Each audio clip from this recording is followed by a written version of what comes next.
Yo, selamat datang di channel Warga Anime, warganya para wibu sedunia.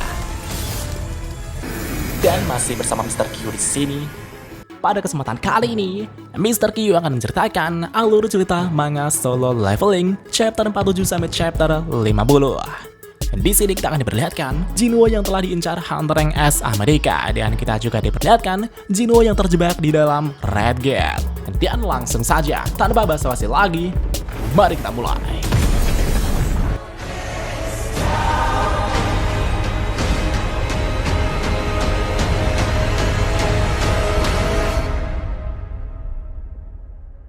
From dust.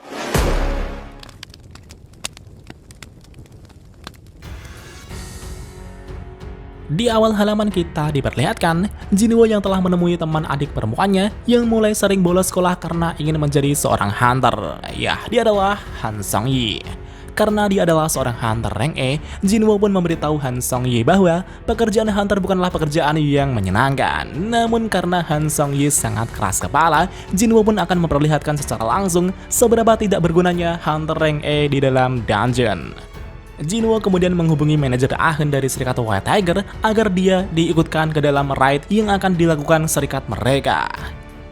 Karena manajer Ahn sangat tertarik dengan Jinwo, ia pun menerima permintaan Jinwo yang ingin ikut raid bersama anggotanya. Gate yang akan dimasuki kali ini adalah gate peringkat C yang akan diikuti oleh 12 anggota hunter. Dengan adanya 1 hunter rank A, 7 hunter rank B, dan 4 hunter rank C, seharusnya raid kali ini akan sangat mudah untuk dilakukan.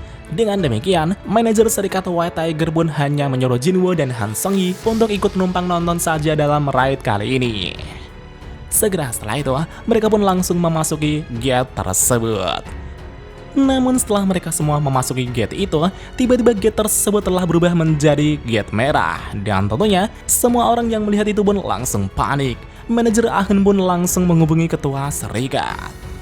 Mendengar laporan dari manajernya tersebut, Baek Yeon-ho yang merupakan ketua Serikat White Tiger itu pun juga sangat tak percaya. Ia pun memutuskan untuk pergi ke sana dan memeriksanya sendiri.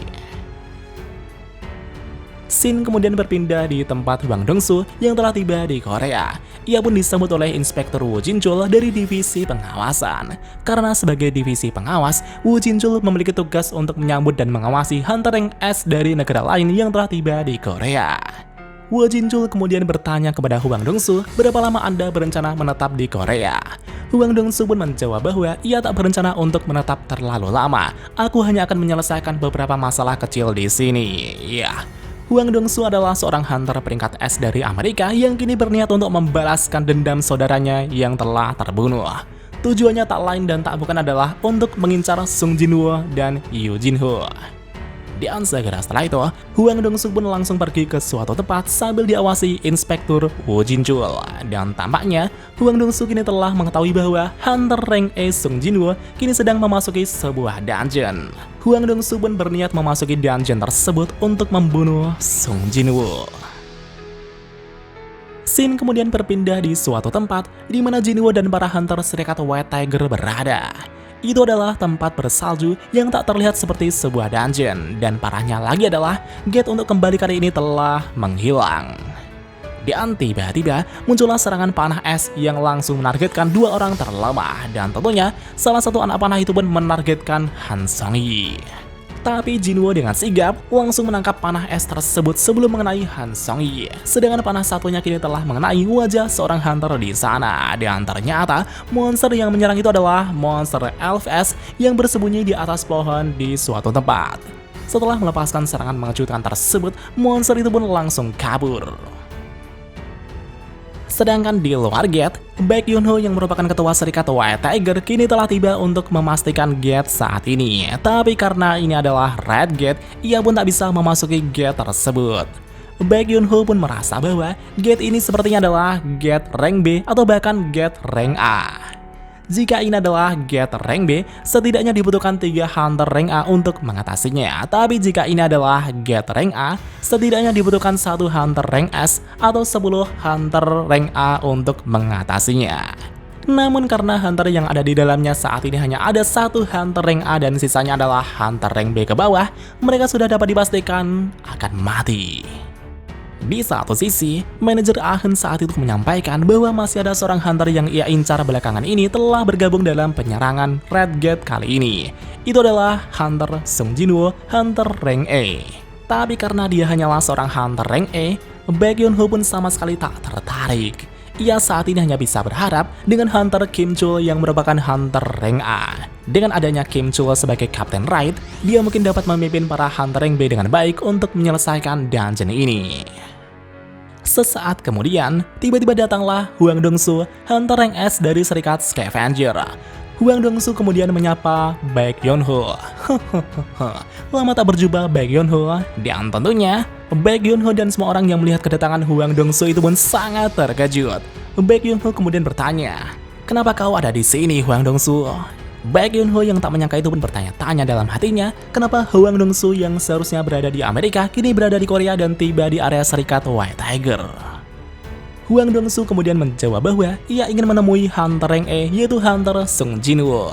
Mendengar itu, Baek Yoon Ho pun tak mengerti kenapa Hwang Dong-soo ingin menemui Hunter Rank A seperti Sung Jinwoo. Namun karena ini adalah Red Gate, Hwang Dong-soo pun tak bisa memasuki gate tersebut untuk menemui Sung Jinwoo. Scene kemudian berpindah di dalam dungeon. Kim Chul yang merupakan Hunter Rank A sekaligus ketua Raid kali ini kemudian dengan tegas berkata, "Sekarang kita telah terdampar dan berada di situasi yang sulit. Gate yang kita lalui adalah Red Gate. Pilihan kita hanyalah bertahan sampai gate-nya terbuka sendiri atau mengalahkan boss dungeon ini. Mungkin kita harus menunggu berbulan-bulan untuk gate-nya terbuka lagi. Aku juga tak bisa menjamin keselamatan kalian. Walaupun aku kuat, aku akan susah mengontrol orang dalam jumlah yang banyak. Untuk itu, kita akan membagi dua kelompok dan berpisah." Jinwoo dan para hunter lain pun sangat terkejut ketika mendengar perkataannya. Mereka kemudian saling berebut untuk masuk ke dalam kelompoknya Kim Chul. Mereka berpikir akan aman jika bergabung dengannya. Akan tetapi, Kim Chul juga tak mau membawa hunter yang lemah. Hunter lemah hanya akan menjadi beban. Karena Kim Chul menganggap bahwa hunter rank C ke bawah adalah beban, Kim Chul kemudian membentuk kelompok pertama yaitu dirinya dengan para hunter rank B saja. Sedangkan hunter rank C ke bawah, termasuk Hunter Sung Jinwoo, tak boleh bergabung dengan timnya. Kim Chul kemudian menyuruh mereka untuk bertahan di sini sambil menunggu boss dungeon dikalahkan. Di saat pembagian kelompok, seorang hunter rank B dari kelompok Kim Chul kini meminta izin untuk berpindah kubu kepada kelompok kedua karena suatu alasan. Yang akhirnya, kedua kelompok pun telah dibentuk. Setelah itu, kelompok Kim Chul kemudian akan menyusuri jalan setapak untuk mengalahkan boss dungeon ini. Sedangkan untuk kelompok Jinwoo akan memasuki hutan untuk bertahan hidup sambil menunggu boss dungeon dikalahkan. Ketika kelompok Kim Chul berjalan cukup jauh, mereka tiba-tiba telah diserang gerombolan monster beruang es. Tapi karena mereka adalah kelompok yang terdiri dari rank A dan B, mereka tentu dapat mengalahkan monster beruang es tersebut. Hal yang sama juga terjadi kepada kelompok kedua, yaitu kelompok Sung Jinwoo. Saat itu seorang hunter rank B mulai menyadari bahwa hutan ini adalah wilayah teritorial monster beruang es. Hunter wanita itu menyarankan untuk segera kembali. Namun Jinwoo menjawab bahwa itu bukanlah sesuatu yang dikhawatirkan. Itu karena beruang es lebih gampang dikalahkan daripada elf es. Dan setelah dipikir-pikir, karena ini adalah wilayah teritorial beruang es, maka itu berarti tak ada monster yang lebih kuat daripada beruang es di dalam hutan ini. Hunter itu pun mulai memahami maksud Sung Jinwoo, namun kenyataannya monster beruang es bukanlah monster yang bisa diremehkan. Tepat sesaat setelah itu, tiba-tiba muncullah monster beruang es yang menghampiri mereka. Dan tentunya, seorang hunter rank B itu pun berniat untuk menarik perhatian monsternya dan menyuruh hunter lainnya mencari celah untuk mengalahkan monsternya. Namun Jinwoo kemudian berjalan mendekati monster itu dan mengatakan bahwa dirinya lah yang akan mengalahkan monster ini sendiri. Di satu sisi, hunter rank B itu pun tak mengerti apa yang dikatakan Sung Jinwoo. Ia berkata, "Tak peduli seberapa kuat dirimu, monster itu tetaplah monster peringkat tinggi yang tak bisa dihadapi sendiri." Tapi Jinwoo tetap mengabaikannya dan akan menghadapi monster itu sendiri. Dan pada saat itulah, monster beruang itu pun langsung menyerang Jinwoo dengan cakarnya. Menanggapi itu, Jinwoo pun melompat ke udara untuk menghindarinya. Dan seketika itu juga, Jinwoo langsung melepaskan pukulan kuat pada kepala beruang es tersebut. Alhasil, monster beruang itu pun langsung tumbang dengan sekali pukulan. Para hunter di kelompok ini pun sangat tercengang ketika melihat monster itu dikalahkan dengan sekali pukulan. Hunter rank B itu pun bertanya-tanya siapakah pria ini sebenarnya. Tapi Jinwoo hanya mengabaikannya.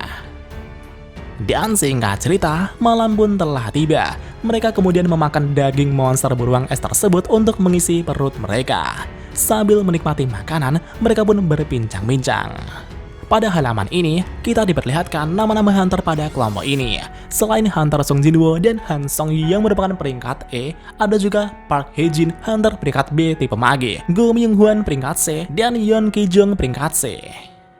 Setelah Jinwoo selesai makan, Jinwoo kemudian meminta izin kepada kelompoknya bahwa ia akan pergi berolahraga sebentar. Mendengar itu, orang-orang pun bingung kenapa Jinwoo ingin berolahraga di dalam dungeon pada situasi seperti ini. Mereka menganggap bahwa Jinwoo benar-benar orang aneh. Segera setelah itu, Jinwoo kemudian pergi untuk berolahraga. Itu sebenarnya adalah olahraga dari misi hariannya, di mana jika itu tak dilakukan, Jinwoo akan dapat hukuman.